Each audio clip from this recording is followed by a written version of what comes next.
All right, let's get back to our discussion we're having earlier on with Ona Ekhomu, a security expert.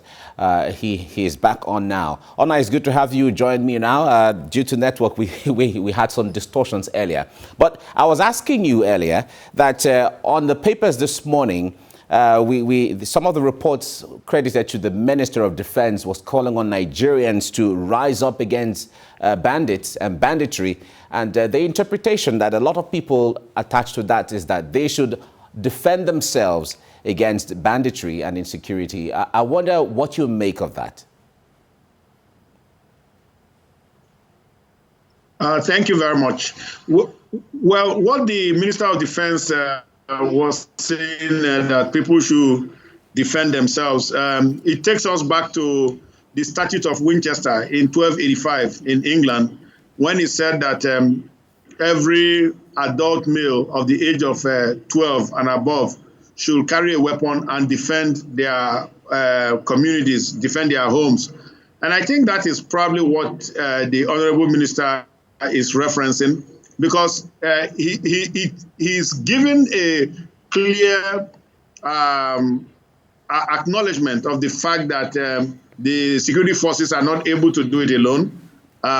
Well, he is Minister of Defense, so he doesn't handle police and other agencies. So, but perhaps he's acknowledging that the National Defense Forces, they have a little bit on their hands to chew, and they need citizens to rise up in their own defense. Now, I'm just giving a strict interpretation to what he said. But I think what he's really saying is that there needs to be a shift in the security architecture. Rather than depending only on the federal government to provide all the security resources to defend the populace, that perhaps the state and local governments should join in and provide resources to join and to protect the populace. And beyond that, even private citizens should also do their part, because who is impacted when there's an attack? It is the citizens of the country. They are the ones who are going to be worsted. And so we have to have new thinking. Just like the Senate president was saying, we must bring in new thinking in terms of what needs to be done to change the current unsatisfactory situation that we find ourselves. Now, would that imply that, okay, just shortly before you go, would that imply that Nigerians there should be a law to legalize the carriage of weapons by Nigerians? Yeah, well, certainly there are many laws right now legalizing carriage of weapons by Nigerians. So I think just because many people don't know doesn't mean that it doesn't exist. The COP, Commissioner of Police, has authority under Cap 59, that's the Firearms Act, to license people to bear firearms legally, and they do. And there's a lot of legal firearms in the country today. Now, I'm not talking about the illicit ones, the ones by the bad guys, the ones by the bandits and terrorists and insurgents. I'm not talking about those. I'm talking about legal ones. Now, even the local governments, there's a law under which the local governments license people to bear arms. Now, I have a question for you, Mr. Mike. The hunters and vigilantes that carry guns in rural communities, how do you think they carry them? They don't carry them illegally. They are licensed by local government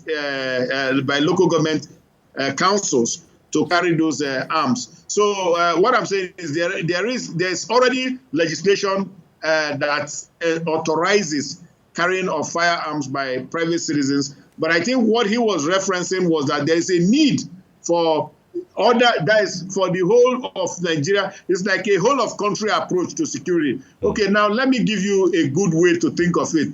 If back in Algeria, they had the dirty war, 10-year dirty war. Now, what did they do there to combat it? Because it was so widespread when they were fighting with the jihadists, the Islamists. They now got the patriots. These are private citizens. They license them in various communities, because the war is not being fought in the cities. It's being fought in the countryside. And that's the problem we have here. We have to understand that the conflict is not inside the city of Lagos. It's in the villages. That's where people are being slaughtered.